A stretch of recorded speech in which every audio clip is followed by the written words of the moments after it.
Kasangga sa tama at totoong impormasyon, kaisa sa revolusyon laban sa kahirapan. Bayambanggen News! Magandang umaga, Balon Bayambang! Binabati ko po lahat ng ating po mga tagapakinig at nanonood po ng ating pong programa sa umaga pong ito. Siyempre po, ang ating pong mga kababayan mula po dito sa bayan po ng Bayambang at ang ating pong mga kasamahan po na patuloy po nagbibigay ng serbisyo publiko sa mga Bayambanggenyo. Welcome po sa bagong edisyon ng ating programa, ang inyong kasangga sa tama at totoong impormasyon at kaisa sa revolusyon laban sa kahirapan. Ito po ang Bayambanggen News Live. Ako po ang inyong host, walang iba, Rafael Lemueco Saigo, ang inyong pong Supervising Tourism Operations Officer at Chairperson ng Bayambang Poverty Reduction Action Team, na naririto muli para ihatid sa inyo mga updates at kaganapan ng lokal na pamahalaan po ng Bayambang. Pero bago po natin umpisahan ang ating pong talakayan sa umagang ito, let's start muna po ang ating mga pabati. Yan. Binabati po muna natin ang ating pong pinakamasipag at pinakamamahal na alkalde po ng bayan na ito. Walang iba kundi si Honorable Dr. Cesar Tirado Quiambao. Sir, good morning. At syempre, ang ating pong mga miyembro ng Sangguniang Bayan na pinangungunahan po ng ating Vice Alkalde, Vice Mayor Raul Arsabangan. Hello Vice, good morning! At syempre na rin po ang ating po mga miyembro po ng Sangguniang Bayan. Nariyan po sila Councilor Philip Dumalanta, Councilor Benjamin Francisco de Vera, Councilor Jerry Flores, Councilor Amory Junio, Councilor Joseph Vincent Ramos, Councilor Melvin Boying Junio, Councilor Martin Tirado II, at Councilor Levinson Nesus Uy. Narito rin po, binabati ko rin po ang atin pong napakasipag na Liga ng mga Barangay President. Walang iba si Punong Barangay Rodelito Bautista. At ang atin pong SK Federation President, walang iba si Honorable Gabriel Tristan Fernandez. Yan po, sa ating mga masisipag at napaka mabubuting mga miyembro po ng Sangguniang Bayan ng ating mga elected officials. Good morning po at Merry Christmas po sa inyong lahat. Yan. Binabati ko rin po ang atin po mga masisipag na LGU employees, kasama po nila ang kanilang mga hepe o ang kanilang mga department heads at unit heads sa pamumuna rin po ng atin pong napakasipag at napaka mapagmahal na municipal administrator. Walang iba kundi si Attorney Raimundo B. Bautista Jr. Hello Attorney, good morning! At syempre, may mga special greetings din naman ako, especially sa atin pong mga opisina na kasama natin na naghahatid po ng programang ito.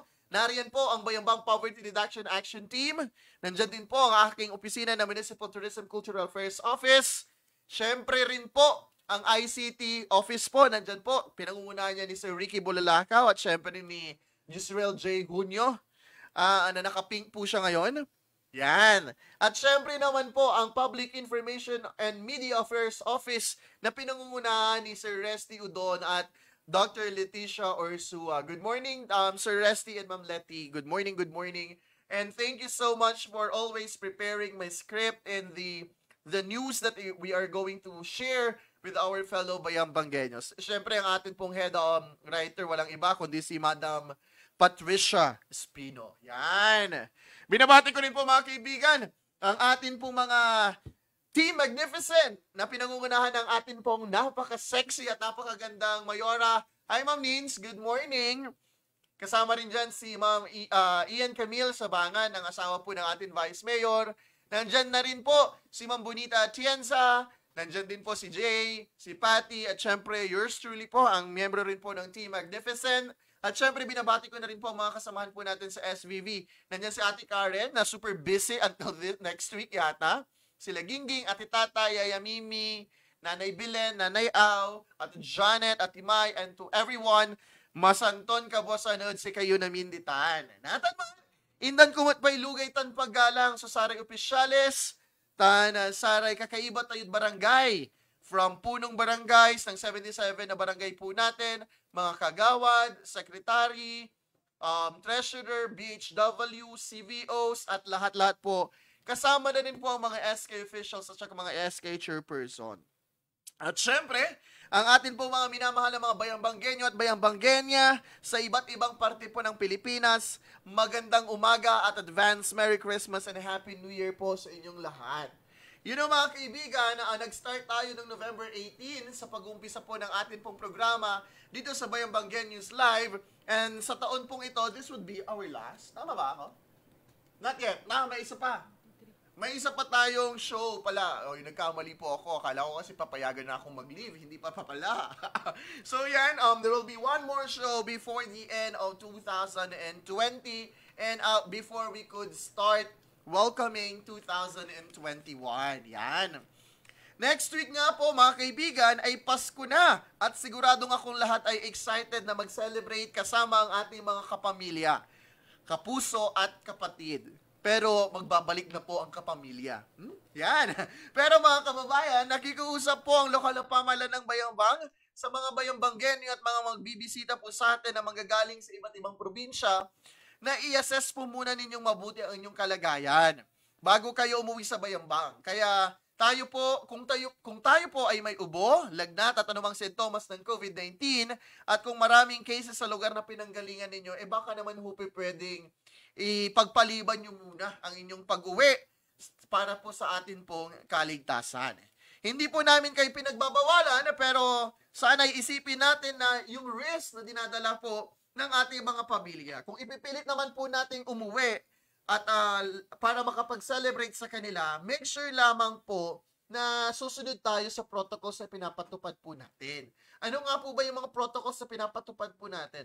Lahat po ng uuwi dito po sa bayan po ng Bayambang ay kailangan pong magpakita ng kanya pong medical certificate at saka po travel pass galing po sa PNP at RHU or hospital ng kanyang pinanggalingang lugar. Pagkatapos po nun, ay kailangan nyo pong magpakita sa RHU para po magkaroon ng health declaration. Mga kaibigan, masarap po nakasama natin ang ating pamilya na magse-celebrate ng Kapaskuhan, pero mas masaya na magse-celebrate tayo ng ligtas at walang sakit. Pinakamagandang regalo na pwede natin ibigay sa mahal natin sa buhay ay yung pagmamahal at ang kanilang kaligtasan dito nga po sa COVID-19. Alam niyo naman po mga kaibigan, Kalay tayo. Mga kaibigan, natakot po ako. It was just a prank.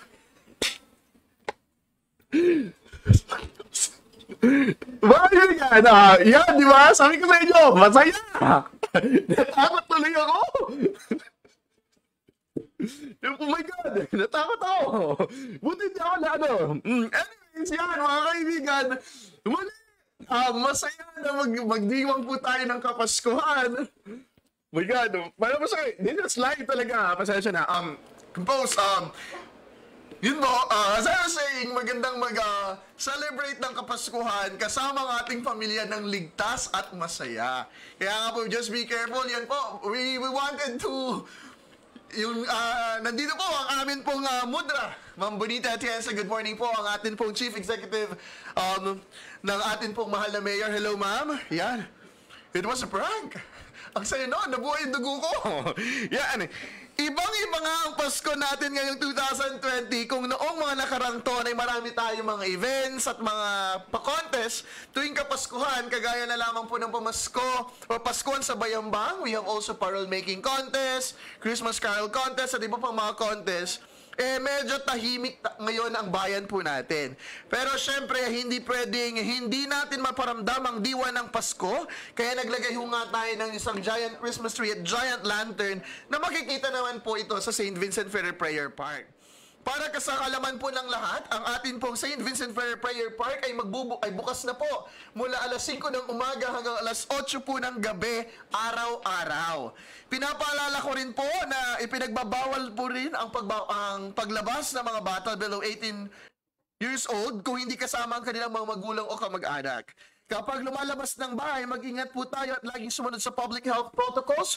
Huwag na huwag po natin kalilimutan ang bida. Dahil tayo po ang bida solusyon laban sa coronavirus. Ito po yung Huwag tayong lalabas, bawal po na walang mask at saka face shield. Alam niyo po ba, meron na ngayong utos ngayon, no? That is the IATF Resolution number 88. pinag-uutos po ng ating mahal na Pangulo at ng IATF, National IATF, na tayo pa ipupunta sa mga pampublikong lugar, ay kailangan ho, mandatory na, no? Mandatory na po ang pagsusuot ng face mask at saka face shield. Mga kaibigan, wag din po natin kalilimutan na mag-sanitize ng ating kamay. Yan. Huwag tayong basta-basta hahawak sa ating mga mukha or sa mga kasama natin, lalo na sa ating mga mukha noon, mahilig tayo dyan, na hindi nalilinisan po yung kamay po natin. At syempre, patuloy ho tayo dumistansya sa ating mga kasamahan ng mahigit 1 hanggang 2 metro po ang layo. Alam niyo mga kaibigan, the mindset that we should have, ito po yung mindset na kailangan po natin gawin is that, yung isipin natin na lahat ng tao ay maaaring carrier po ng virus. Ikaw, maaari kang carrier, yung mga nakakasalamuhan natin. So we have to distance, no, ng at least 1 meter. At syempre, ito rin ho yung pinakamahalaga. Sabi nga nila, it's always in the mind. Lagi lang nasa utak yan, no? Kaya nga dapat alamin natin yung totoo. Huwag tayo basta-basta maniniwala. Huwag tayo basta-bastang magpapaloko sa mga kumakalat na mga fake news, kagaya nga ho nung last week. Nagkaroon tayo ng mga kumakalat at mga nag-edit pa po ng ating mga lumang announcement. Sinabi niya doon, magla-lockdown daw po ang Bicol Norte at ang ibang ating pong bayan, na kung saan po yung ginamit nila ay yung luma po nating announcement. Just imagine mga kaibigan, be very vigilant, be very careful in listening and watching and reading these fake news. No? So ngayon po, nililinaw rin po natin na hanggang 31 po ng Disyembre ay nasa ilalim pa rin po tayo ng MGCQ. Pag sinabi nating Modified General Community Quarantine po, marami nasa quarantine pa rin po tayo, patuloy pa rin po natin ipinapatupad ang iba't iba po nating mga protocols. At syempre din po mga kaibigan, kailangan din ho natin na nais ko lang din pong bigyang diin. Wala pong magaganap na lockdown sa atin pong bayan until hanggang as of now po, wala pong lockdown na mangyayari sa mga barabarangay natin. Wala pong mangyayaring lockdown sa mga palengke po natin. Okay? Yan po mga kaibigan, mga minamahal ko po mga kaibigan, na mga paalaala po, no? Lagi rin ho natin pong sisiguruhin na ang lehitimong news sources lamang po ang pinagkukuhanan natin ng mga balita. Huwag tayong maniniwala sa lahat na nababasa natin sa Facebook dahil hindi naman lahat yan ay totoo. Bago tayo mag-share, siguraduhin natin na tama at totoong impormasyon ng ating ipapakalat. Sabi nga nila, think before you click. Be responsible social media user. Katulad ng isang fake, yun nga po yung nasabi ko kanina, yung fake news na kumakalat sa atin, which is not true. Okay? Hindi po yon totoo. Kaya nga po, kaantabay lamang po kayo dito sa Balon Bayambang Facebook page para sa totoo at legit, on-time na mga impormasyon tungkol po or mga balita tungkol po sa atin pong bayan. Yan po mga kaibigan, you know, wala naman pong hindi naman po namin sinasabing bawal magsaya. Actually, we encourage everyone to be happy. But then, we could have fun, but we should be responsible enough, disciplined enough, and we have to follow the protocols, the minimum health protocols. Pwede po magsaya, pero be careful na lang din. Mga kaibigan, napakarami pa pong taon na pwede natin pagsama-samahan. This is just pagsubok na binibigay po ng ating Panginoon. And I believe, sooner or later po, magiging maayos ang lahat at babalik na po tayo doon sa kinagolian natin na kasiyahan na we celebrate the Pasko, we celebrate the fiesta, and others. Diba, unti-unti na nga po na nagkakaroon tayo ng mga pag-relax, no? Sabi nga ng atin pong mahal na Pangulo, si Duterte po, si President Duterte, comes January, pag-aaralan na po natin yung face-to-face classes sa mga paaralan sa mga low-risk areas kagaya ho ng atin hong bayan. Nakita ko na rin po kanina sa Facebook po, ayon po sa memorandum circular ng LTFRB, there will also be provincial buses na po from Clark, Pampanga. Point to point po ito. Ibig sabihin hanggang sa mga terminal lang po sila nagbababa. Point to point, ibig sabihin, from Clark, Pampanga to Dagupan, Pangasinan. Meron lang po silang drop-off point sa Carmen Rosales. So yan no, nakikita po ninyo, unti-unti na po na nagre-relax. But then we have to make sure na nasusunod pa rin po natin lahat ng mga protocols. Okay? So yan po mga kaibigan. Before we continue, ngayong araw po na ito, napakaswerte natin dahil makakasama ho natin ang hepe po ng kapulisan ng bayan po ng Bayambang. Walang iba si Police Lieutenant Colonel Norman Florentino. Maya-maya po, makakasama natin siya, malalaman po natin ang mga updates ng atin pong PNP Bayambang. At syempre, kung ano pa po yung mga paghahanda na ginagawa po ng ating kapulisan para siguraduhin ligtas at masaya ang atin pong pagdiriwang ng Kapaskuhan. For this moment, ladies and gentlemen, we'll be having news bits ng mga activities na ginawa natin ho nung nakaraang linggo. Pero bago po yung mga news bits, we'll be having some comments lang po muna. Yan. May mga pabati po dito. Yan. Pasensya na ho kanina. Nabigla po talaga ako. Akala ho kasi nila hindi pa po tayo on air. Medyo magugulatin po ako. Yan. Binabati na po natin ang mga RHU personnel na pinangunahan po ng napakaganda nating doktora. Doktora Paz F. Valio, the very hot doktora ng bayan. Doktora Paz, hi! Siyempre po, nandyan din po, pinabati rin po natin ang Firewolf Security, sabi ni Ma'am Jean Salcedo. Merry Christmas to all by Ricardo Basto. At sabi naman po ni Espino Lacerna Juliet Sale, paano kung pupunta ng Manila sa araw ng 23rd? At uuwi din siya sa araw na yon dahil pupunta lang sa POA. So means walang makukuhang travel pass, etc. Pwede ba yung papel na galing na lang sa POA mismo? Paano kung pupunta ng Manila? Kung nandito po kayo sa Bayambang, you have to go to the PNP first para po makakuha ng travel pass. Tapos balikan lang naman po yun. Okay? Merry Christmas to all. Also, Ma'am Lani Upina Castro. Yan. Merry Christmas also, Sir Cesar Salusagcol. Masantos sa kabuasan mo, Titsika. Jonel Loresco Samson. Hi, Tita Letty, you're watching. Yan, ang dami-dami na po nanonood sa atin. Hi, Ate KK. Nanonood siya. Yan, Merry Christmas po. Diyan, Ma'am Jacqueline Sabangan Lial. Yan, sino po ba to? Hi, Ma'am Venus Munoz, good morning.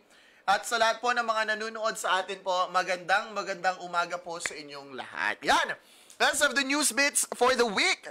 Narito po ang ilan po sa mga kaganapan na ginawa po natin sa loob po ng isang linggo. Nung nakaraang December 14 po sa Balon Bayambang Event Center ay nagkaroon po tayo ng blood donation drive kasama po ang Region 1 Medical Center na inorganisa po ng RHU1, RHU2 kasama rin sa Barangay Foundation Incorporated at ng Local Council of Women. Meron po tayong 113 bags ng dugo na nag-donate po, 113 successful donors po ng dugo. And lahat po naman nag-donate ay nakatulong po, malaking tulong po ito para sa ating mga kababayan na nangangailangan po ng dugo. You became a hero. Yan. Proud po ako. Isa rin po ako sa mga nag-donate. Sabi ko nga, 3 bags, ayaw naman nila. Pero lahat po ng mga ito ay talaga namang naging mas lalong successful kasi yung mga iba natin mga kababayan nag-enjoy sa pagdodonate ng dugo. Alam nilang nakatulong na sila sa kanilang kababayan. Marami pa silang natanggap na mga tokens. Kagaya na lamang po ng t-shirt mula sa foundation. At syempre, ang mga merienda mula sa R1MC at RHU. At syempre na rin po, ang 5 kilong bigas nabigay naman po ng atin pong mahal na Mayora Nini Jose Quembao at Mayor Cesar T. Quembao through the Local Council of Women. Sa lahat po ng mga nag-donate ng dugo, maraming pong salamat at hopefully see you on the first quarter 2021 para na naman po sa paghingi po natin ng donasyon po ng dugo. Para lang din po sa kalaman ng lahat, every quarter, every 3 months, pwede ka mag-donate ng dugo. So, we donated this today, ngayong December, so we'll be having January, February, mga March, mid of March, pwede na ulit tayo mag-donate ng dugo. Yan. Mga kaibigan, ang Rotary Club o Bayambang sa pangunguna po ng kanilang presidente na si Tita Gloria Valenzuela. Yan. Gloria Valenzuela, King Anak. Yan. Si Tita Glo po, kasama po ang mga miyembro ng Rotary Club of Bayambang, ay patuloy po sa kanilang pig dispersal project na kung saan binibigyan po nila ng pagkakataon ng ilan po nating mga kababayang bayambanggenyo na magpatuloy po ng kanilang mga mga hanap buhay sa pag-aalaga po ng baboy.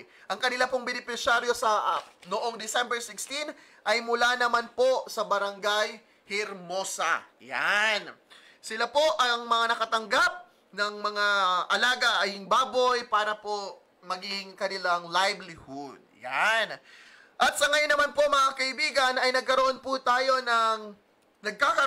ng License to Own and Possess Firearm Caravan 2020 or the LTOP, LTOP, LTOP-F, ganun ba yun? LTOP-F, Caravan, the License to Own and Possess Firearm Caravan 2020 sa Balon Bayambang Event Center. Ito po yung inorganize ng Bayambang Municipal Police Station, kasama na rin po ang ating Public Order Safety Office. Nagkakaroon po mula December 17 hanggang 18, mula alas 8 ng umaga hanggang alas 5 ng hapon sa may event center po, para naman po magkaroon ng lisensya lahat po na may-ari po ng mga firearms. Ito po bukas hindi lamang po sa bayan ng Bayambang, kundi to everyone. Yan. Sabi nga po dito ni Hepe, pwede rin pong to follow na lang yung NBI po natin if ever wala pa pong NBI. You could have the seminar here at gawin na po yung mga initial po natin mga documents para po makakuha tayo ng lisensya sa pagkakaroon at paghahawak po ng mga sandata or mga baril or whatever. Yan. Mga kaibigan, ang Bayambang po, yan, sa pangunguna po ng atin pong Drug Abuse Council, ay muli pong nasustain. Bayambang sustains its drug-free status in 2020 ADAC Special Awards. Yan. Congratulations po sa lahat po, sa pangunguna po ng atin pong Bayambang Municipal Police Station at sa lahat po ng mga kasamahan po natin sa council. Congratulations for sustaining po ang atin pong drug-free status in 2020. Yan po, kasi nga po patuloy pa rin po natin sinusuportahan ang ating mga surrenderies at saka talaga namang nagtutulong-tulungan ng lahat para hindi naman na po masyado pang lumala ang paggamit po ng pinagbabawal na gamot sa ating pong bayan. Alam niyo po ba na ang kagandahan nito, maliban po sa pag na-control natin yung drug-free status po natin, talaga naman po mas nakakatulong ito manghikayat ng mga investors para mag-invest dito sa ating bayan because they know masyadong tahimik ang ating bayan, safe ang kanilang mga negosyo dito sa ating bayan, kaya everything is very smooth at maganda. Yan mga kaibigan ang ilan sa mga maaari nating maipagmalaki ngayong 2020. Yan. Yan, naimbag nga bigat. Din po sa inyo sa Mayor's Action Center, Ma'am Mary Jane Pino Udon. Hello po. Hi, Sir Resty. Good morning po, sir. From Shims Usop Medina. Did I pronounce your name properly? Hi, sir. Ask ko lang po kung totoong may advisor na hindi pwede maka-enter sa Bayambang until December 23. Thank you po. Hindi po yan totoo. Open po ang Bayambang hanggang dire-diretso po yan. But then, as I have said a while ago po, they could enter, but, kailangan kompleto po yung documents. Yan. Yan. Ang dami-dami natin nanonood sa umagang ito. Thank you so much po. Ano pong kailangan na requirements pag umuwi dyan sa Bayambang? Salamat po. Sir Chris Islabra, sinabi ko nga po, medical certificate from the RH or the hospital na pinanggalingan mo at saka travel pass or travel authority rather from the PNP ng inyong origin. Yan. Yan din po. Hi, Ma'am Isel Fernandez Caldito. Shout out din po dyan sa mga kasamahan natin sa Nutrition Action Center or sa Nutrition Affairs Office. Hello po. Good morning po sa inyong lahat. Yan. Ano pa ba dito? Yan. Ma'am, maraming salamat din po. From Lebanon, Merry Christmas. Mabuhay po ang Bayambang. Ma'am Adelina Duques. Hello po. Sino pa ba itong mga nanonood sa atin ngayon dito? Yeah, tapos na natin yung Mac Office, di ba? So, mga kaibigan, maya-maya, samahan nyo kami. Ba't parang mapula yung mukha ko dito sa TV? Hindi. Nice ko lang. Char. Ay!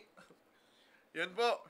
Kasi talaga, kanina kinukuhan ako doon, nabigla po ako. Kasi talaga, wag nyo po akong gugulatin. Gugulatin kasi ako. Masyadong marupok po kasi yung puso ko. Cesar. Oh, hindi No, I miss you so much, Mudra. Nasaan na siya? Nasa baba? See you later. Wait lang. Wait mo kami. Yan. Yun nga po mga kaibigan, there are more announcements that I would like to make also po. Ang atin pong munisipyo will be open, ang mga karamahan po mag-umpisa po yung 23. Holiday po ng 24 at saka 25. Pero magre-resume po ulit kami ng 28 at saka 29. Tapos babalik po ulit tayo ng opisina ng January 4. Yun po yung schedule natin at the last day ng pasok po ay sa 23. Tapos po magre-resume po kami ng 28 at saka 29. Tapos po, babalik na po kami by next year ng January 4. Yan. Pero yung mga importante mga opisina kagaya po ng NDR, RHU, PNP po, so yan po, hindi naman po talaga yan mga nag-holiday. Kasi we want to make sure na protektado po ang buong bayan. Yan. Kaya mabuhay po lahat ng mga frontliners, mga security forces, at saka lahat po ng mga nangangalaga sa atin pong bayan. At syempre naman po, ang atin pong mahal na mayor ay 24/7 available po para po sa atin lahat. Yan mga kaibigan, inaanyayahan ko na rin po kayo on December 30 at 7 a.m. in the morning po. 7 a.m. na nga, in the morning pa. Sus Mariosep, redundant. Sa ika-7 ng umaga po ng December 30, samahan niyo po ang Municipal Tourism Culture Affairs Office at ang atin pong mga sangguniang bayan at ang ating mahal na mayor to join po the celebration of Rizal Day 2020. Meron po tayong simpleng programa na gaganapin po sa harapan po ng bantayo ng ating pambansang bayani na si Dr. Jose Rizal. Atin pong alalahanin ang talaga namang laging ipinaglalaban po ng ating pong mahal na national hero na si Dr. Rizal is that nasabay-sabay natin na matutunghayan ang pagbubukang liwayway. Diba? Tama ba ako doon? That's the ending of No Limit Ang Hire, diba? Nung sinabihan ni Ibarra, sino yon yung isa na character? Si Elias, na sinabihan ni Ibarra si Elias na ikaw, Elias, na lang ang makakatunghay doon sa pagbubukang liwayway. Which means it's a hope for our fatherland. Yan. Yan po, Ma'am Wilma Caldito, hello Sir Paeng po, pa-shoutout dito sa Barangay Idong. Hello po from, binamahal po namin mga kabarangay sa Barangay Idong. Ma'am Dulce Romina Santiago Aison, Merry Christmas to all Bayambangueños. God bless you po. Good morning, Merry Christmas po sa mga Bayambangueño watching from Saudi Arabia. Hello, Ma'am Elvira Abalos de Amor. Hello po sa mga kababayan natin dyan. Marlon Frias, private naman dala ko. Ako lang mag-isa. Kahit po mag-isa lang po kayo, kahit private car po yung dala po ninyo, you have to have your medical certificate and your travel pass pa rin po. Yan. Pakiklaro po, yung sarado ang palengke sa bayan ng 23, 24, 25. Antonio Tirado. Sir Antonio Tirado po, hindi po totoo yan. Bukas po ang palengke ng 23, dire-diretso. Wala pong magsasara. Dire-diretso, tuloy-tuloy pong bukas ang ating palengke. Yan. Good morning po. Miss ko na po ang mahal kong bayan ng Bayambang. God bless po. Watching from Singapore. Rafi Charles Muhammad. Hello po. Miss ka na rin po ng Bayambang. See you soon. Nag-text po si Bayambang. Char. Yan. Yan po sa lahat po ng mga nanunood. Pwede po kayo mag-comment down below ng mga questions nyo later on kasi mga kasama po natin ang happy po ng kapulisan po ng atin pong bayan. Walang iba si Police Lieutenant Colonel Norman Florentino. Yan. So sa lahat po, magandang umaga po sa inyong lahat. Please continue to comment down below your greetings, your questions, and other things po para po mas mapatunayan na malaman po natin yung mga iba pang mga updates po sa atin pong bayan.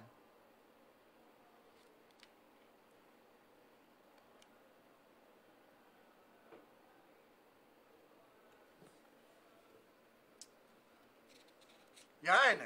So we're just checking everything po. So sa mga gusto pong malaman po yung mga ano po natin, yung mga requirements, no? Ito po yung mga revised requirements for LTOPF as per revised IRR of Republic Act 10591. Sa mga bago pong lisensya or new LTOPF, NBI clearance, number 1 po, police clearance, PSA birth certificate or any of the following, photocopy of a valid passport, and birth certificate from local civil registry. Magdala rin po kayo ng barangay clearance for LTOPF purposes, 2 valid government-issued ID, photocopy po ito, at proof of income or any of the following, CSE-attested appointment or appointment order kung government employee po kayo, payslip, income tax return received by BIR, W-2 for government employee or 2316 form for civilian, certificate of pension, land title or certification from barangay chairman, or proof of livelihood for farmers only naman po yun. Retirement order kung nag-retire na po, certification of employment from the private employees at business permit, DTI or SEC, certificate of Securities and Exchange Commission yun, di ba, yung SEC. Para naman po sa renewal ng LTOPF, kailangan nyo lang po magdala ng NBI clearance, police clearance at photocopy po ng expired na LTOPF. Sa LTOPF naman po para sa PNP personnel, you have to bring your NBI clearance, police clearance, photocopy of expired LTOPF, at para naman po sa firearm registration, photocopy of expired firearm license, ID card, 2013 at beyond with penalty. At photocopy rin po ng valid LTOPF. Yan mga kaibigan. In a very short while po ay makakasama na po natin ang atin pong butihin at napakasipag na happy po ng kapulisan po ng bayan po ng Bayambang. And later on, alam nyo po, busy-busy po ang atin pong hepe and we're just very happy and we're just very lucky na makakasama po natin siya sa umagang ito para po malaman po natin yung mga queries or mga gusto nyo pong malaman tungkol po sa atin pong mga serbisyong hatid po ng kapulisan at paano po nila nami-maintain ang atin pong peace and order, the security, at syempre naman po paano sila nakakatulong para po mabawasan po natin ang insidente ng COVID-19 po sa atin pong bayan. At alam nyo rin po mga kaibigan, may pagmamalaki natin na ang atin pong Bayambang Municipal Police Station ay laging number 1 sa buong probinsya po ng Pangasinan when it comes to achievements, accomplishments na talaga namang dire-diretso 24/7 na nagtatrabaho po ang atin pong mga kapulisan dito po sa bayan po ng Bayambang.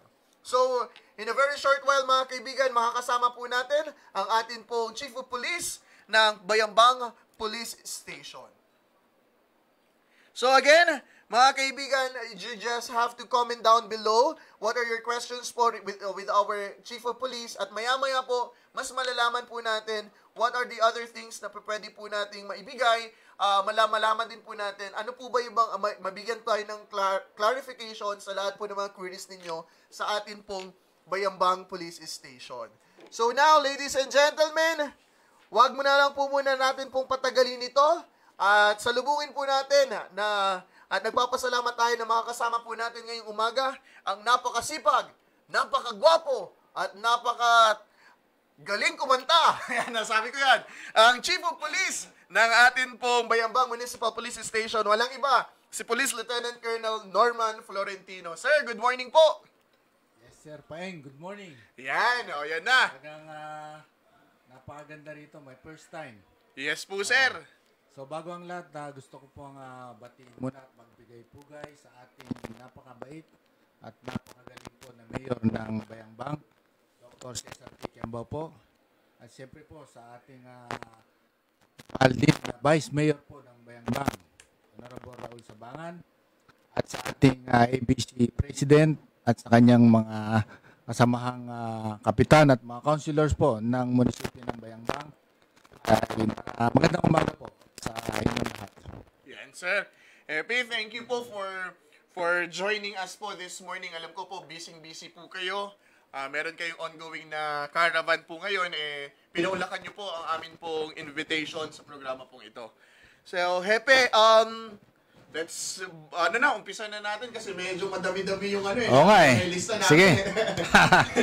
So, sir, umpisahan ho natin dito kasi nga po, congratulations po, na-sustain ho natin yung pagiging drug-free status po ng atin pong bayan.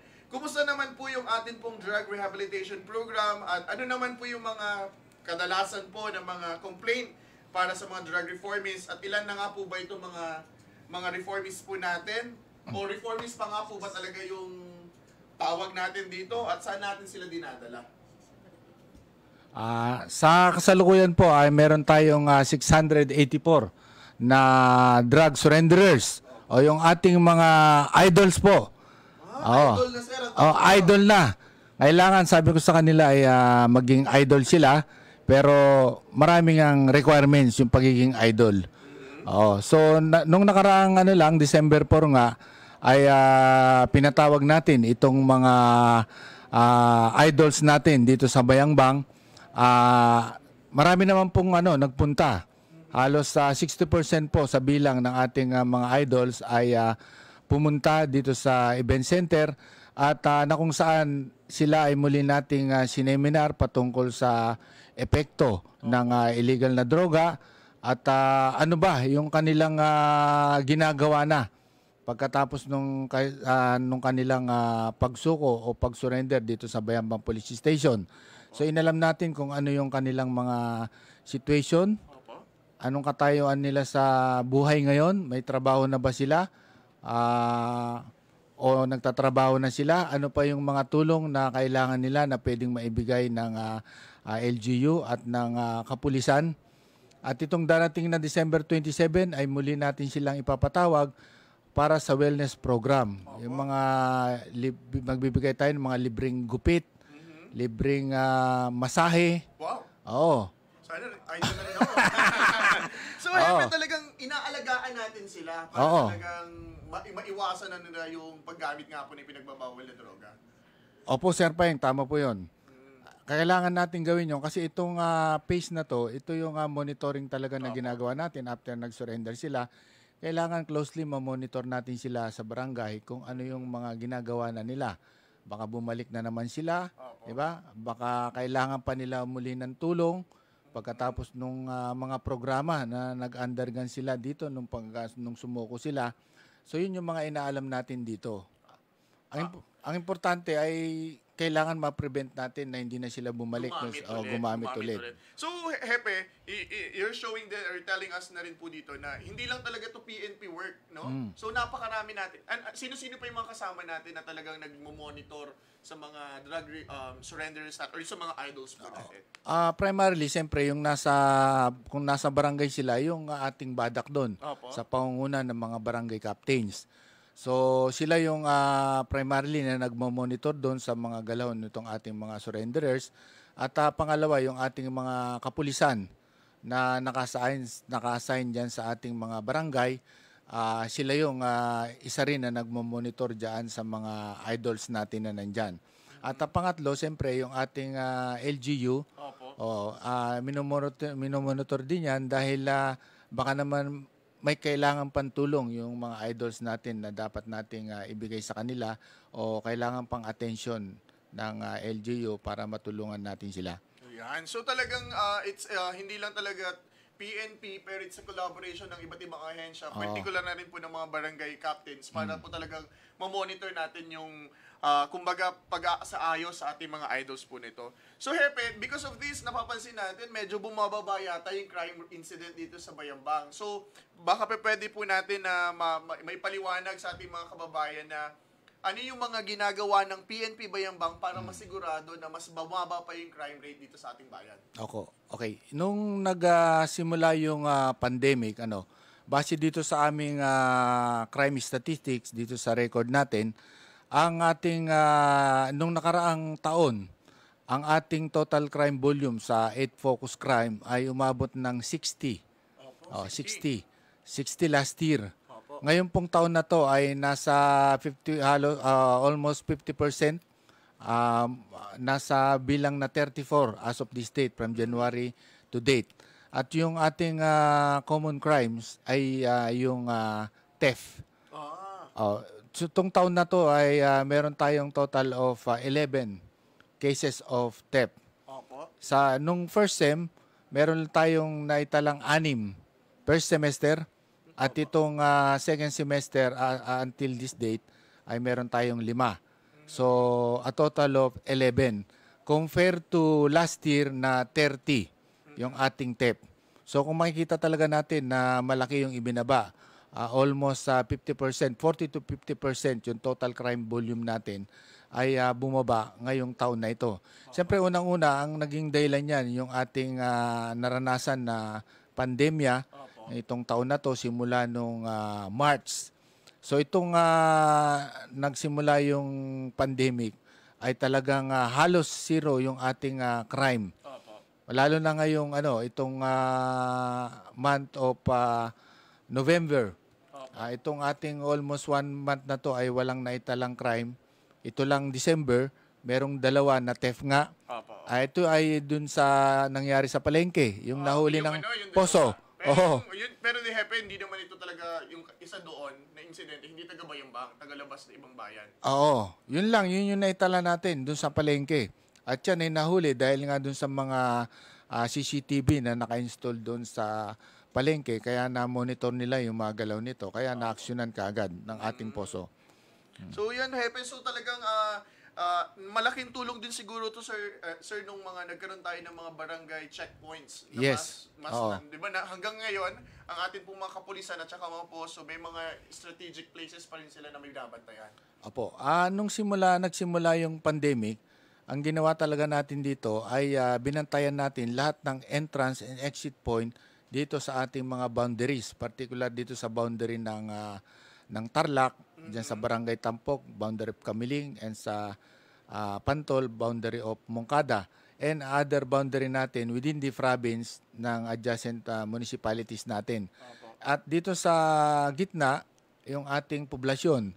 So kaya mapapansin niyo meron tayo diyan sa junction, diyan sa Telbang, MS Del Pilar, Magsaysay, Calvo Bridge.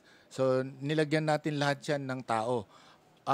Yung purpose nung ating paninita doon sa particularly sa motor, 'di ba? Meron tayong motorcycle lane.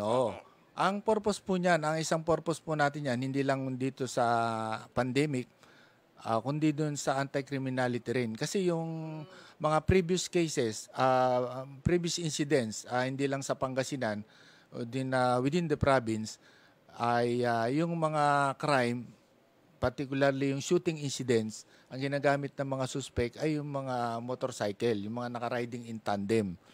Kaya yung motorcycle lane, yan ang isang purpose niyan, to check at talagang higpitan yung mga naka-riding in tandem. Yan kaya nga yung, 'di ba, bawal yung may angkas, 'di ba? Ina-allowed natin yung. Kaya specific nating chini-check. At pagka yan ay na-check natin, kasabay na rin yung pag-check sa walang face mask, 'di ba? O yung hindi nag-observe. Yung mga minimum protocols. Minimum protocols. Actually, pag naka-motor ka, helmet lang kailangan, 'di ba? So okay lang 'yun, pero kung walang helmet, ayun, talagang tinitikitan natin. Tapos chine-check natin yung kanilang mga compartment ng motor para masigurado na merong wala silang illegal contraband, particularly yung baril. At yung chine-check, pinipicturean din natin yung mga ID nila, yung mga driver license nila para malaman natin kung sino talaga yung mga taga rito, may-ari ng sasakyan. At katunayan nga, dahil dyan sa ginagawa natin yan, kagabi lang. Yun nga yung nabasa ko din, Hepe. Meron yata kayo nahuli kagabi. Kagabi lang, dyan sa boundary ng Malasigi, sa Barangay National Norte, kung saan na meron tayong quarantine checkpoint dyan, nakahuli tayo ng tao na lasing na nakasakay sa motor na may baril. Na walang dalang lisensya. Kaya yan, na-prevent natin yan dahil ang baril, pwede kang makasave ng isang tao sa isang baril. Yan ang ating dyan, rasyonale na kapag ka nakakahuli tayo ng baril, posible na tayo ay nakakasave ng buhay dyan. So itong tao na to ay lasing pa nung ating dahil naghigpit tayo sa implementasyon ng ating curfew natin. So kaya gabi-gabi yan ang ginagawa natin. So nakahuli tayo kagabi. So yung tricycle naman, meron din tayong ginawang tricycle lane. Ang purpose niyan, ganun din. Hindi lang dito sa sa pandemic dahil hinigpitan din natin yung mga tricycle na possible na mayroong mga dalang baril din. Oo, tapos ino-observe din na dapat nila yung pag susuot ng face mask and face shield. Tapos yung distancing Oh, na rin po, distancing, di ba? Oh, tsaka yan din po ay request ng ating mga legal na mga namamasada. Opo. Dahil ang daming ang colorum. Yeah, Oo. parang way na rin po natin ito para mabawasan yung mga kolorum na Yes, mga... oo. Para malimitahan natin yung kanilang galaw dito sa poblasyon dahil napakarami, kulang tayo sa mga parking areas. Tapos ang daming mga tricycle. So kailangan natin gawin 'yon para naman yung mga legal na namamasada ay kumita rin. Opo. Kasi kawawa naman po talaga yung may kompletong documents. Oo. May prangkisa tapos nauunahan sila makakuha ng ibang mga pasahero dahil nga po maraming kolorum. Tapos actually para sa mga kababayan din natin to Hepe, di ba? Dapat wag silang sumakay sa kolorum. Tama. Kasi hindi sila ligtas sa mga ganon, di ba? Wala silang makukuha ang benepisyo kapag Aksidente sila. aksidente sila dahil wala nga prangkisa or kolorum yung gamit nilang tricycle. Tama po 'yon. Pepe, so kanina nga po na-mention nyo po kanina, may nahuli nga po tayo dahil nga una napansin natin, lumabag Lumabag sila sa curfew. Sa curfew. May curfew po ba tayo? Ano po bang oras yung curfew? Kung baka pwede po nating, sa inyo po mismo manggaling, kung ano po yung curfew na pinapatupad po natin dito sa bayan po ng Bayambang.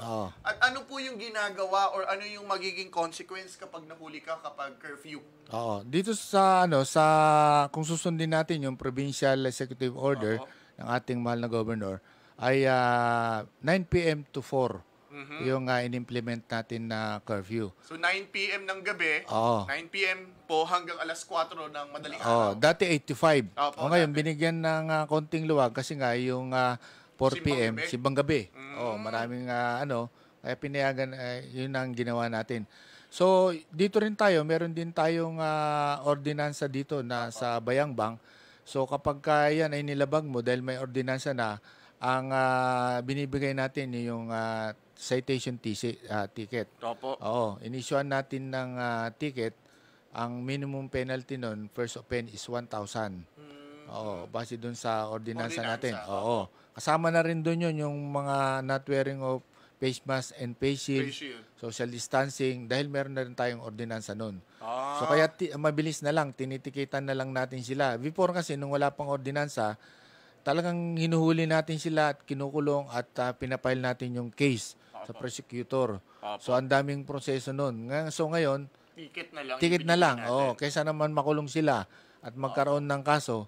So yun na yung pinaka natin. Ang pinakamahalaga dito, dapat sumunod sila doon sa curfew na Oo. pinapatupad at sa mga minimum protocols po na pinapatupad po natin. Oo, tama po yun. Sir, with that din po, sir, kasi sabi nyo rin, yung nahuli kanina, lasing. May liquor ban pa po ba? Paano po ba to, sir? Bawal na ba akong uminom? Hindi. Wala na tayong liquor ban. Apo. Before meron, di ba? Apo. So ngayon wala na tayong liquor ban. Ang bawal na lang talaga ay yung uminom ka in public places. Yung nakikita ng mga tao dyan sa tabi ng daan, kahit nasa harap ka ng bahay mo, basta nakikita ka ng tao sa daanan, bawal pong uminom. So hindi bawal lang uminom ngayon, pero dapat doon lang kayo sa loob ng bahay ninyo.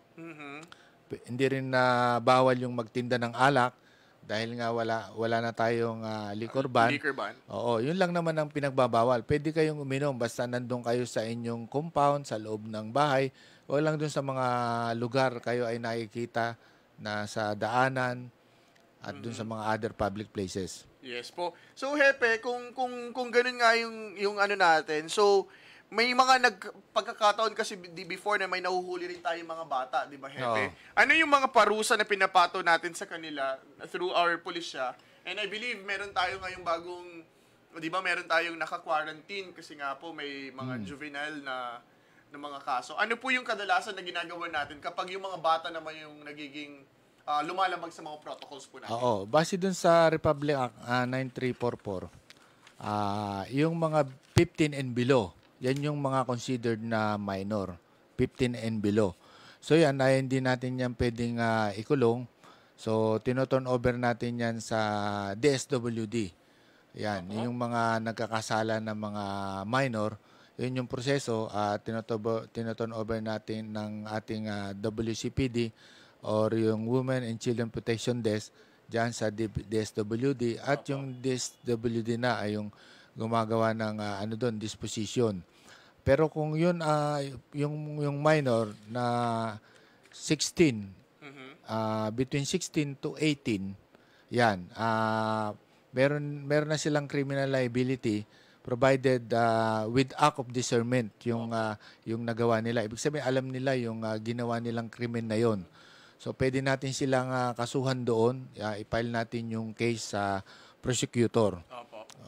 So ganun yung sir, yung ginagawa natin doon sa mga kabataan. Pero actually malaking bagay din na dapat yung mga magulang maasikaso nila itong mga bata na to para at least hindi naman mapariwara or sumunod sila doon sa mga protocols na pinapatupad natin. Oo. Actually, base doon sa ordinansa natin dito, yung kung ang minor ay nag-violate ng health protocols natin, halimbawa, not wearing of face mask and face shield, yung magulang ang ating bibigyan ng citation. ng citation, ng penalty base doon sa ating ordinansa. When it comes lang doon sa sa violation ng health protocols natin. Pero doon sa criminal liability nung bata, kung halimbawa 15 to 18 years old nga with act of discernment, ay ini-repair natin yun sa prosecutor. Oo. I see. So, Hepe, may dagdag ko lang, bago ko lumipat dun sa iba pang mga questions, particularly about COVID-19. Meron lang pong tanong dito tungkol sa curfew. Sino po, paglagpas po ng curfew, sino pa po ba yung pwedeng lumabas? At paano natin maasikaso po yung mga yun? Actually, yung inaalad lang talaga na lumabas, kung i-determine natin sa age, 15. Oo. 15 to 65 years old. Okay? So, kung minor, talagang hindi pwede yan. Ngayon, dun sa 15 to 65, ang talagang po pwede lang lumabas ay yung may trabaho, yung galing sa trabaho. Okay? Hindi ibig sabihin na apor kayo o authorized person na outside residence kayo na may trabaho kayo, ay pwede na kayong gumala-gala. So, ang exempted lang kayo kung kayo ay galing sa trabaho at pauwi na ng bahay. Oo, ng bahay. So, exempted kayo sa curfew. Yun yung ibig sabihin ng ating apor na hindi na natin na kailangan na sila ay hulihin kung galing sa trabaho o pauwi ng bahay dahil galing sa trabaho. I see. So yun po talaga para sa mga kumbaga yung curfew po natin may exemption dun sa mga authorized persons outside residence o mga apor na talagang nanggagaling sa trabaho. Oo, galing sa trabaho. Yan po. So, Hepe, balik naman po muna tayo sa ito naman po. Alam niyo po, para lang po sa kalaman ng lahat, talagang naging mas epektibo yung pagpapatupad natin ng mga protocols at mga iba pa pong mga policies natin with regard to COVID-19 dahil nga po sa pakikipagtulungan po ng RHU at ng PNP. Sir, particularly, baka maaari pong ma-share po natin sa mga nanonood po natin ngayon, ano po ba talaga yung mga hakbang na maliban sa mga nasabi na natin kanina is yung mga hakbang na ginawa ng PNP para mabawasan yung pagkalat ng COVID-19? Yun nga, nung nagsimula yung COVID-19, kailangan talaga na tumulong yung ating barangay sa paninita, particularly dun sa kanilang respective barangay. Kasi hindi nga natin kayang bantayan yung buong Bayambang dahil yung ating mga augment personnel, dati marami tayo, ngayon, tayo na lang talaga. So, hindi natin kayang bantayan. Kailangan natin yung tulong ng mga barangay officials para bantayan din yung kanilang mga sari-sariling barangay. So, kami ay binabantayan namin particularly yung mga nasa border, yung na mga adjacent municipality natin. So, nandun kami at dito sa Kabayanan. Oo. Yung iba, yun nga, yung mga barangay, sila na yung nagbabantay o nag-checkpoint sa kanilang mga barangay para nga masigurado natin na yung mga dumarating sa kanilang barangay ay ma-check nila.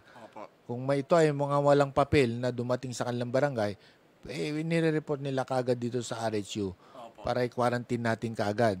So yun yung epektibong paraan na ginagawa natin dito kasi iniwalay natin kaagad yung mga galing sa labas na walang mga papeles, nakawalang papeles. So malaking tulong 'yon na namomonitor natin yung mga pagdating ng mga 'yon. Opo. So, Hepe, ganyan pag we have discussed a little na po yung pagpasok at paglabas sa atin pong bayan. Hepe, marami kasi mga nagtatanong, kailangan pa ba ng travel authority at saka medical certificate pag pumapasok po sa ating bayan at paglalabas? Okay. Yung mga apor po na sinasabi natin, yung authorized person as a residence na merong mga trabaho, sila po ay exempted. Provided na yung kanilang purpose talaga ay in line of work talaga. Yung pupuntahan nila. Hindi ibig sabihin apor ka, pwede ka nang exempted ka na kahit saan ka pumunta. No. So pwede, may exempt ka lang kung talagang yung pupuntahan mo ay in line of work. Pero kung ikaw ay mamamasyal, apor ka, mamamasyal ka, kailangan mo ng travel authority na kumuha. Galing ka man sa labas o aalis ka man sa Bayambang. Dapat ang purpose mo lang talaga para ma-exempt ka dyan sa mga checkpoint natin, particularly dito sa border natin, ay kailangan na yung purpose mo ay sa trabaho. Related sa trabaho.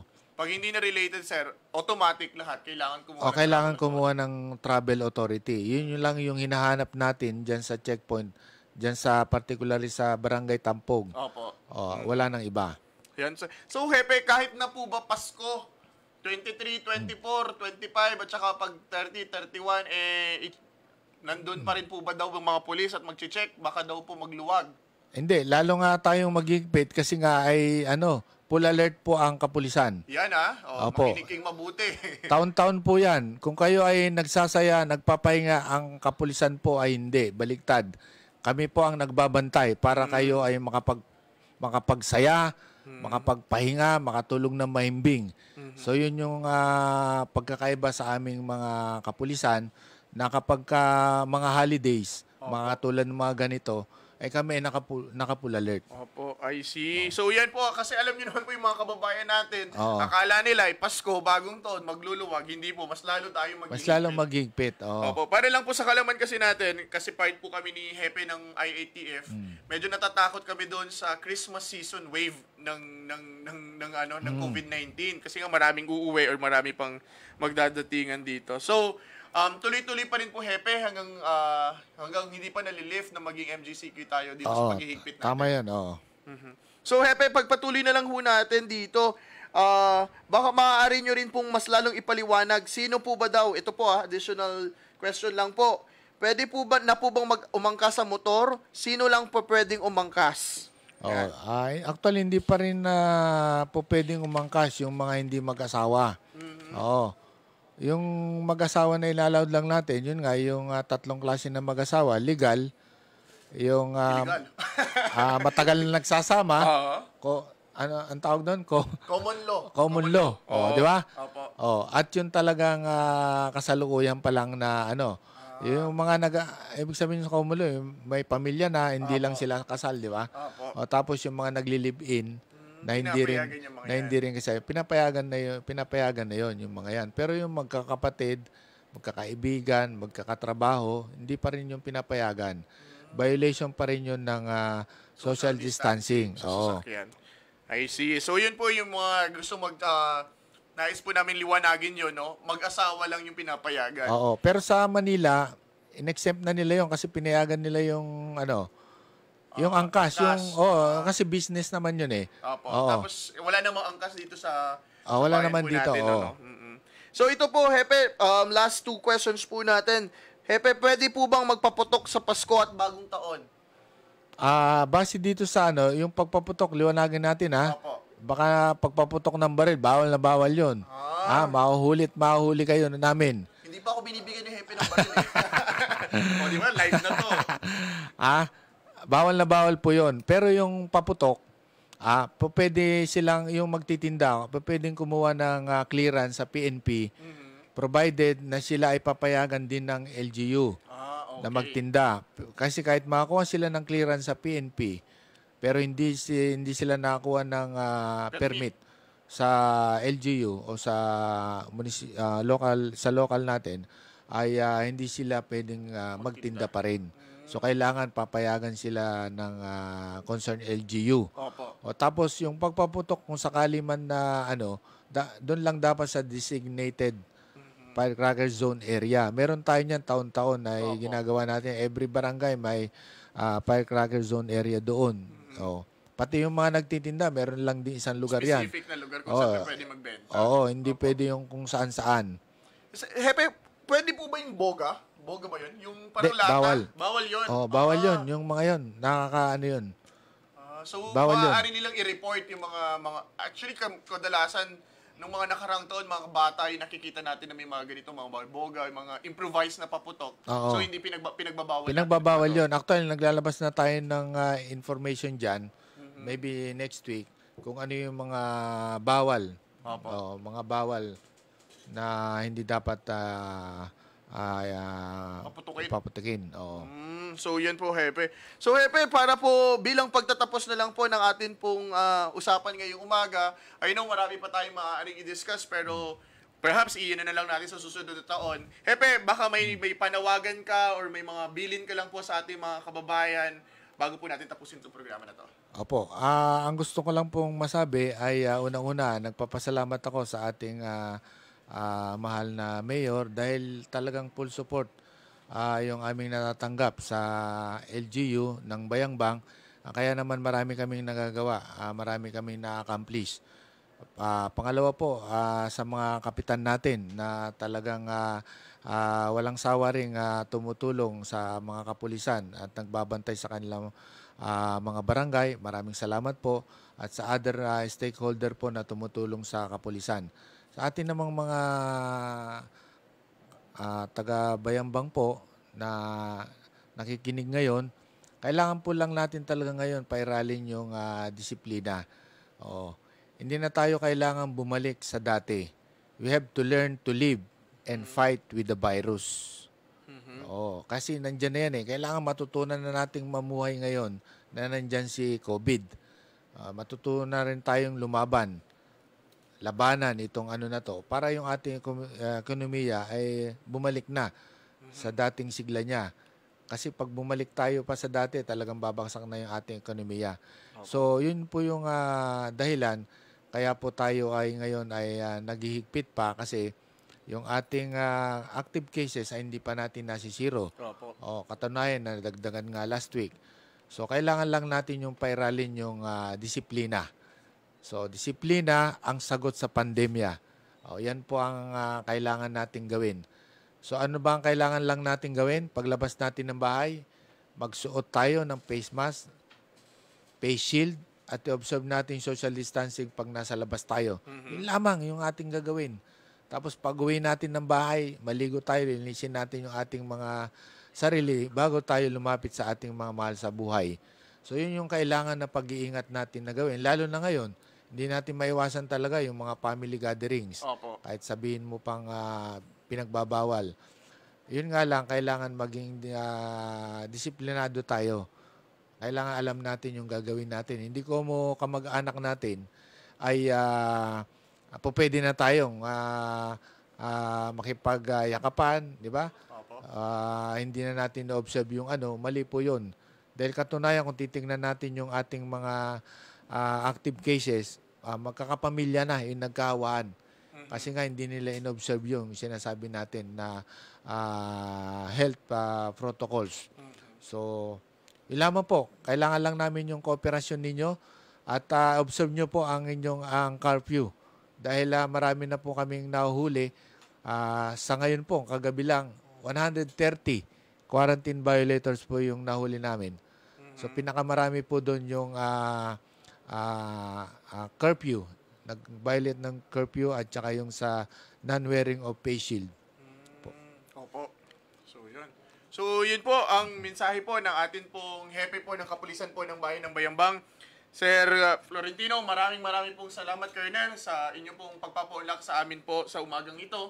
And maraming salamat din po sa pagsisigurado na ligtas po ang bawat Bayambanggenyo anytime, anywhere dito po sa bayan po ng Bayambang. Maraming pong salamat, Colonel. Muli po ang atin pong napakasipag at napaka-gwapo nga na hepe po ng kapulisan ng Bayambang, Police Lieutenant Colonel Norman Florentino. Maraming salamat. Maraming po salamat sa inyo. O yan po, sa mga nagko-comment po, opo, kamukha niya po si Dito Campo. Yan. Sir, maraming pong salamat. Thank you. Ang atin pong hepe po ng Kapulisan ng Bayan po ng Bayambang. So mga kaibigan, napakinggan po ninyo ang ilan po sa mga na-discuss po ng atin pong hepe at iba pa po mga paalaala po ng atin pong hepe po ng Kapulisan na dapat po natin gawin. Yun nga po yung sinabi niya, no? We have to follow the protocols, we have to follow everything po na pinapalutupad po ng pamahalaan at syempre, maging disiplinado at responsable po tayong mamamayan para talaga makaiwas po tayo sa COVID-19. And you know, mga kaibigan, we're just very lucky dito po sa bayan ng Bayambang na very approachable po ang atin pong hepe at mga pulis. At talaga namang patuloy nilang minimake sure na maprotektahan po tayo sa bayan po ng atin pong Bayambang. Yan.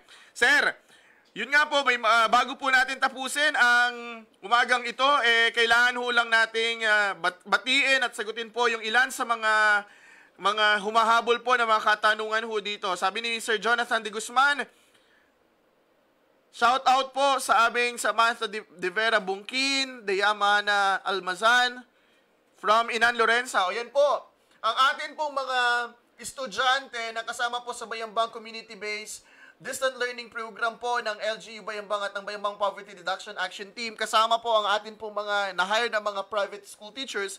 Ongoing po ang first quarter examination po ng mga bata. Sana naman po ay maging mag-ayos po ito. Ito na rin po ay paghahanda natin sa pagkakaroon ng face-to-face na klase po sa darating po na taon. Yan po, good morning also, Sir Jose Michael Sabangan. Shoutout din po sa Sexy Secretary ng SK at Liga ng mga Barangay, Sergio de Los Santos. Hello, Serge. Yan, maraming salamat, KMP Mendoza Pasukin. Magandang umaga rin po, Ma'am Emcel Gagni. Yan, thank you also, Ma'am Vina. Sir, ano po ba ang protocol nyo pag umuwi dyan sa Bayambang galing dito sa Maynila? Yun nga po, paulit-ulit ko pong sasabihin. Medical certificate at saka travel authority po mula po sa PNP na pinanggalingan ninyo, yun po ang kailangan ho natin dito. Sir, paano po pag barangay official ang lalabas ng importante before 9? Kapag importante po about emergency cases, importante lumabas after 9 po, pwede naman po. Yan. Good PM, ask ko lang po, totoo bang maglalakto ng Bayambang? Hindi po, Sir JC Ergisa Ramos. Wala pong lockdown na magaganap po sa bayan po ng Bayambang. Yan. So, I hope we were able to answer some of the queries and questions na nabasa ho natin. Yan. Nandito pa po, may dagdag pa po tayo dito. Di ho po bang paluin ng yantok ang mga residing... Di po ba pwedeng paluin ng yantok ang mga residenteng walang mask o kaya walang face shield? Ay, bawal po yun. Hindi po kami, ang ating mga kapulisan po, hindi po namamalo ng yantok. Sus Mario Jose, pwede na po bang tatlong pasaheros sa tricycle? Pakiklaro po, maraming mga tricycle na punuan na po ng pasaheros. As of now po, hinuhuli po natin yung mga tricycle na nagsasakay na po ng humigit sa isa pa pong pasahero. Yan. Yan po, yun yung mga ilan pa po nating mga nabasa na mga questions po at saka ilan pa po mga pabate po sa atin ngayong araw po ng Biyernes, walo na po ng araw po ng Disyembre, 7 araw na lamang po, Pasko na! Yan! At syempre naman po, 13 araw na lamang po, 2021 naman na po. Yan, so mga kaibigan, alam niyo po, ang atin pong lokal na pamahalaan at ang pakikipag-isa rin po at kooperasyon ng PNP ay talagang nakakatulong para po mas patuloy po natin na maibigay ang serbisyong tatak, total quality service, tatak, Team Kembao Sabangan. Yan mga kaibigan, it's 10 minutes past the hour of 12 and we're about to end the program. Mga kaibigan, ito lamang po, uulitin po namin, tandaan po natin, tayo po ang bida para labanan ng COVID-19. Bawal lumabas na walang face mask at face shield, isanitize ang ating kamay, dumistansya ng 1 metro sa mga katao, at syempre alamin po natin ang totoo. Bida solusyon laban sa COVID-19. Muli, ako po si Rafael Lumueco Saigo, ang inyong pong Supervising Tourism Operations Officer at Chairperson po ng Bayambang Poverty Reduction Action Team. At ito po ang inyong kasangga sa tama at totoong impormasyon. Ang kaisa ninyo sa revolusyon laban sa kahirapan, ito po ang Bayambang Gen News Live Magandang umaga, maraming salamat, and see you next week. Kasangga sa tama at totoong impormasyon, kaisa sa rebolusyon laban sa kahirapan. Bayambanggen News. Kasangga sa tama at totoong impormasyon, kaisa sa rebolusyon laban sa kahirapan. Bayambanggen News. Kasangga sa tama at totoong impormasyon, kaisa